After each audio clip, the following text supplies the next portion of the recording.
Hey, thanks so much for tuning in to the Daily Dose for Spiritual Growth. Today is Fasting Friday. We're going through the book of Philippians. Thank you so much for tuning in, checking out the Daily Dose for Spiritual Growth. Diving in verse by verse in the book of Philippians. We're in Philippians chapter 3, and then we're going to start in verse 15. Now, again, yesterday, Paul began and with his humility and just talked about how, hey, I haven't attained all these things. I want to continue to press forward. I want to continue to run after the prize, not giving up. He wants to finish strong. And remember again, Paul is in prison for his faith, not for any heinous crime that he committed. And he's still in this moment exuding humility and saying, I want to keep going. There's still room to grow.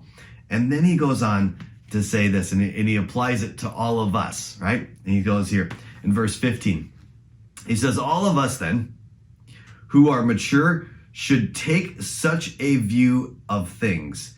And if some point you think differently, that too God would make clear to you. Only let us live up to what we have already attained.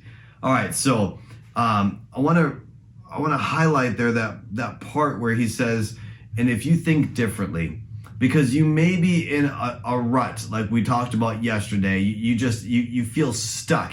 You feel like you've hit a lid to God, or maybe you feel like you're distant from God. Maybe you feel like your lifestyle doesn't match up to your beliefs, or whatever it may be.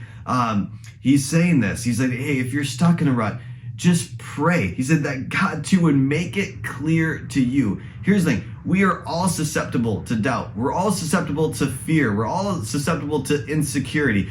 Wherever you are at right now, we can be honest with the Lord, and we can ask God to say, God, make it clear. God, make your grace clear. God, make your forgiveness clear to me. God, help me. Help me to believe in my unbelief, that I believe in that. Here's the thing. Doubt can be a powerful tool to increase your faith. Now that seems kind of like an oxymoron, but you can use your doubt and even question God. But questioning God can bring you to an amazing revelation of who Jesus is. Just think about doubting Thomas.